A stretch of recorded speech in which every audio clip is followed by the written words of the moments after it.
quand la tristesse arrive, je sais tu es là, toujours près de moi. Bon lundi, bienvenue à votre émission La Victoire de l'amour. J'espère que vous allez bien, qu'on se prépare à vivre une très, très belle semaine. Je lisais dernièrement, et ça m'a beaucoup inspiré, un article que j'ai lu qui parlait des 10 façons, les 10 secrets scientifiques pour être vraiment heureux et connaître le bonheur. Et j'ai pris le temps de lire ça et j'ai trouvé ça tellement logique. Et devinez c'est quoi? Il y en a 10. Mais la première chose, ça se dit en 3 mots, faire silence, prier et méditer. Ça, c'est le premier. Alors, imaginez, ce qu'on ne fait pas beaucoup dans notre société, faire silence. On est toujours plein de bruit, plein d'écouteurs sur la tête, le téléphone, le ci, le ça. Alors, premier truc, faire silence, prier et méditer. Ça, c'est numéro 1 dans la liste si on veut connaître le bonheur. Numéro 2, avoir des rêves. Ça, c'est tellement important. Si vous n'avez pas de rêve, trouvez-vous-en un objectif à atteindre. C'est tellement important. Ça nous donne un but et ça nous permet d'être plus heureux. Le numéro 3, ça, je l'aime celui-là, j'en parle souvent, être dans la gratitude. Et ça, c'est une des choses les plus importantes. Dire merci. Je ne sais pas si vous êtes comme moi. Moi, le matin, ma prière, c'est toujours, tout d'abord, je dis au Seigneur, merci pour la vie que tu me prêtes. Merci pour la santé. Merci pour... Et là, vous pouvez en nommer plein. Je dis même merci pour mes chiens, parce que c'est un cadeau de Dieu pour moi, mes 2 petits chiens, que j'aime beaucoup. Alors, je dis merci pour plein de choses. Et plus vous dites merci, n'oubliez jamais ça, plus vous recevez. C'est Saint Paul qui le dit, c'est pas moi, là. Plus on est dans la gratitude, plus nous recevons. Plus on est dans l'ingratitude, moins nous recevons. N'oubliez jamais ça. Il y a des gens qui disent, ils sont toujours en train de chialer, ils n'ont jamais assez, mais vous allez remarquer, ils ont de moins en moins. Mais quelqu'un qui remercie toujours aura de plus en plus. C'est Saint Paul qui le dit, c'est pas moi. 4e, extrêmement important, aider les autres. Arrêtez de toujours se regarder le nombril et de regarder qui on peut aider autour de nous. Et si vous saviez, vous le savez, il y a beaucoup de gens qui nous écoutent, qui font du bénévolat, comment on se sent bien lorsqu'on aide quelqu'un. Comme on se sent rempli d'amour parce qu'on sait qu'on va aider quelqu'un qui va sortir des problèmes. Et ça, c'est important. Trouver quelqu'un à aider si on veut être heureux. Le 5e, sourire plus souvent. Et ça, c'est tellement vrai. Des fois, on voit des gens qui sont sur la rue et ils ne sourient pas du tout. Mais prendre le temps de sourire. Faites le truc à un moment donné. Souriez à quelqu'un que vous ne connaissez pas. Il va vous regarder, vous leur dire, mais qu'est-ce qu'ils prennent le matin? Hein, on dirait que, parce qu'on a été élevés, quand on était plus petit, parle pas aux étrangers. Moi, je pense qu'il faut parler à tout le monde, dire bonjour, c'est quoi ça? C'est bien. Alors, apprendre à sourire plus souvent. 6, une chose qui se perd malheureusement, passer plus de temps en famille. Et ça, c'est tellement important. La famille, c'est tellement beau, la famille, mais malheureusement, ça se sépare de plus en plus. Je ne parle pas des divorces, mais les gens sont occupés, ils font autre chose, etc. Mais prendre du temps en famille, c'est tellement important. Le 7e, ça a l'air bien banal, mais c'est tellement vrai avec ce qu'on connaît à Montréal, avec le trafic, emménager plus près de votre travail. Ça a l'air tout simple, hein? Mais éviter le trafic, parce que ça évite un stress épouvantable. Le 8, passer plus de temps à l'extérieur. Prendre le temps d'aller marcher, prendre le temps d'admirer cette nature que Dieu nous donne, qui est absolument magnifique. Le 9e, dormir davantage. On est rendu dans une société où les gens dorment de moins en moins et ça cause énormément de problèmes. Et le dernier, pour être heureux et connaître le bonheur, c'est de faire de l'exercice régulièrement. Et ça, moi, je peux vous le dire, je vais au gym 4-5 fois par semaine, si c'est pas plus. Et si vous saviez comment ça me met en forme, des fois, j'arrive au gym, j'ai pas le goût, mais je sors de là, je suis en pleine forme, j'ai plein de projets, j'ai plein d'idées. Alors, ces 10-là, mais souvenez-vous que le premier, faire silence, prier et méditer. Notre Père qui es aux cieux, que ton nom soit sanctifié, que ton règne vienne, que ta volonté soit faite sur la terre comme au ciel. Donne-nous aujourd'hui notre pain de ce jour. Pardonne-nous nos offenses comme nous pardonnons à ceux qui nous ont offensés. Ne nous laisse pas entrer en tentation, mais délivre-nous du mal, car c'est à toi qu'appartient le règne, la puissance et la gloire pour les siècles des siècles. Amen. Mon Père, je m'abandonne à toi. Fais de moi ce qu'il te plaira. Quoi que tu fasses de moi, je te remercie. Je suis prête à tout, j'accepte tout, pourvu que ta volonté se fasse en moi, en toutes les créatures. Je ne désire rien d'autre, mon Dieu. Je remets mon âme entre tes mains. Je te la donne, mon Dieu. Avec tout l'amour de mon cœur, parce que je t'aime et que ce m'est un besoin d'amour de me donner, de me remettre entre tes mains, sans mesure, avec une infinie confiance, car tu es mon Père. La caravane de la Victoire de l'amour vous invite au sanctuaire Notre-Dame-du-Cap le samedi 17 août en compagnie du Père Michel-Marie de Paris, Monseigneur Pierre-Olivier Tremblay, Brigitte Bédard et Sylvain Charon, sous le thème « Venez à moi, vous tous qui peinez, et je vous donnerai le repos ». Conférence du Père Michel-Marie, célébration eucharistique, spectacle du Père Michel-Marie tout en chansons, dîner et souper inclus, transport en autocar de luxe au départ de plusieurs villes du Québec, à partir de seulement 149 $. Réservé au 1-877-277-4412.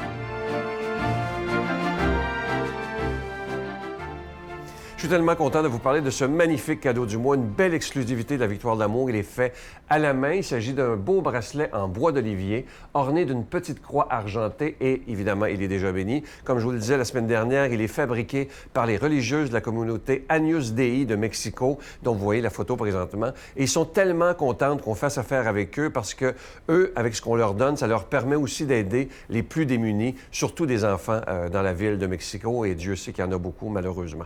Alors, je vous rappelle que c'est avec un don de 25 $ et si vous en voulez deux, avec un don de 40 $. Je vous donne l'adresse, la Victoire de l'amour, case postale 120, succursale Boucherville à Boucherville, le J4B 5E6, je vous la redonne, la Victoire de l'amour, casier postal 120, succursale Boucherville à Boucherville, le J4B 5E6, également par téléphone, par carte de crédit, dans le 514-523-4433, 514-523-4433, ou sans frais, le 1-888-811-9291, 1-888-811-9291 et aussi sur notre site Internet. Vous savez que sur notre site Internet, c'est la façon la plus rapide, c'est très sécuritaire, vous n'avez pas à vous inquiéter. C'est le www.lavictoiredelamour.org. Je vous rappelle, ce cadeau du mois qui est fait à la main, ce n'est pas fait dans une usine, c'est fait vraiment un par les religieuses de Mexico. C'est le bracelet en bois d'olivier orné d'une petite croix argentée et il est déjà béni. Vous savez que ça se donne tellement bien en cadeau. Et je vous rappelle également que vous recevrez un reçu pour fin d'impôt. Merci de tout cœur de votre grande générosité et merci aussi de votre prière.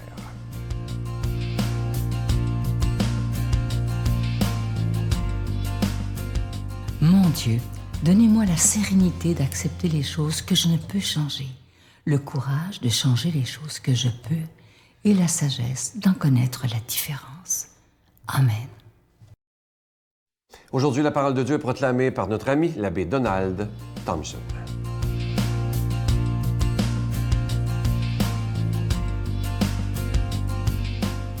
Bon matin, ce début juin.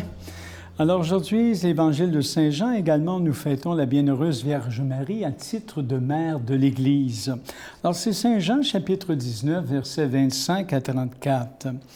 Debout près de la croix de Jésus se tenaient sa mère et la sœur de sa mère, Marie, femme de Cléopas, et Marie de Magdala.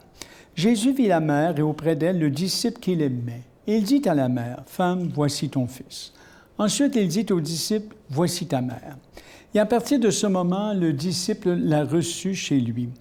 Avec cela, Jésus voyait que tout était accompli. Mais une parole de l'Écriture devait encore s'accomplir. Jésus dit, « J'ai soif. » Il y avait là un vase plein de vin fermenté et quelqu'un y plongea une éponge, la mit au bout d'une branche d'hysope et la porta à sa bouche. Jésus prit ce vin fermenté et alors il dit, « Tout est accompli. » Il inclina la tête et il remit l'esprit. Les Juifs ne voulaient pas que les corps des condamnés restent en croix durant le sabbat, d'autant plus que c'était la préparation de la Pâque, et ce sabbat était particulièrement important. Aussi, les Juifs demandèrent-ils à Pilate de leur faire briser les jambes et de les enlever. Les soldats s'approchèrent donc de ceux qui étaient en croix avec Jésus et brisèrent les jambes au premier puis à l'autre. Arrivés auprès de Jésus, ils virent qu'il était déjà mort. Ils ne lui brisèrent pas les jambes. Seulement, l'un des soldats lui enfonça sa lance dans le côté. Il en sortit du sang et de l'eau. Alors, c'est toujours un évangile qui est difficile à entendre quand on regarde la souffrance du Nazaréen lors de sa mort. Mais il y a un beau geste aujourd'hui dans cet évangile qui fait que l'Église dit que Marie est la mère, justement, de l'Église. Alors, pour saisir le sens de cette lecture biblique, je pense qu'il faut avoir en tête un autre épisode de l'Évangile de Jean que vous connaissez bien, les noces de Cana. Hein? Alors, à Cana, Marie est là pour mettre en communication les deux parties. À Jésus, elle dit, hein, ils n'ont plus de vin. Aux serviteurs, elle dit, faites tout ce qu'il vous dira. Et c'est à ce moment-là que s'ouvre dans l'Évangile selon saint Jean, si vous voulez, la mission de Jésus. Et là, Marie s'efface. Quand on la retrouve dans l'Évangile aujourd'hui au pied de la croix, hein, Jésus a accompli le don de sa vie, on le sait. Et Marie en est le premier témoin. Tout son rôle alors est accueillir ce grand mystère de la croix. Pourquoi? Accueillir un fils qui est en douleur, c'est-à-dire aussi le peuple de la Nouvelle Alliance. Alors, dans la mort de Jésus, dans ses paroles, ses propres souffrances, j'oserais dire, la maternité de Marie est amplifiée jusqu'à prendre une dimension universelle. Ceux et celles qu'elle a guidés vers son Fils lui sont rendus comme ses enfants. Vous voyez, hein? Alors, au moment de mourir, Jésus nous fait non seulement le cadeau de son souffle, de son esprit, mais également de sa mère. Hein? Et le récit est court, mais bouleversant. La mère de Jésus est là, impuissante, participant à sa douleur. Et le disciple bien-aimé nous représente tous. Hein? Il nous confie à Marie et la confie à nous pour que nous soyons en profonde communion avec elle et avec lui. Alors, car la mère est si proche de son Fils, finalement, alors la prendre chez nous, c'est aussi accueillir le Fils lui-même. C'est intéressant, cette fête. Alors, Marie, mère de l'Église. Hein? Le Seigneur Jésus, voyez, passer dans le monde en faisant le bien. Il a donné sa vie pour le salut, comme on dit. Hein? Lors de sa mort sur la croix, il se rend compte qu'il avait encore sa mère à donner. Il se tourne alors vers la femme et lui dit, « Femme, voici ton fils. » Et dans la même foulée, la confie aux disciples qu'il aimait. « Voici ta mère. » Alors, au pied de la croix, Jean représente tous les disciples du Christ que nous sommes. Et comme lui, on est invité à prendre Marie dans le chez nous de notre cœur et à vivre en communion avec elle. Et en nous la confiant, le Christ nous considère comme ses frères et ses sœurs. Il nous invite à créer une nouvelle famille où les liens de sang sont dépassés par les liens du baptême et de la foi en l'Évangile.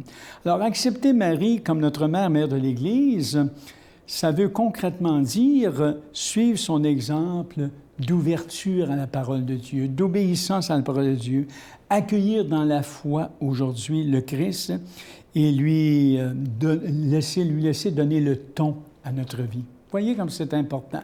Donc, j'oserais dire que ça faut ajuster notre vie constamment aux valeurs de Jésus, aux mœurs de Dieu, donc, parce que Jésus est le portrait parfait de son Père. Donc, on est frères et sœurs grâce à Marie avec lui. Que le Dieu de la vie vous bénisse, qu'il vous protège, le Père, le Fils et l'Esprit. Amen. Bonne journée. Je vous salue Marie, pleine de grâce. Le Seigneur est avec vous. Vous êtes bénie entre toutes les femmes, et Jésus, le fruit de vos entrailles, est béni. Sainte Marie, Mère de Dieu, priez pour nous pauvres pécheurs, maintenant et à l'heure de notre mort. Amen.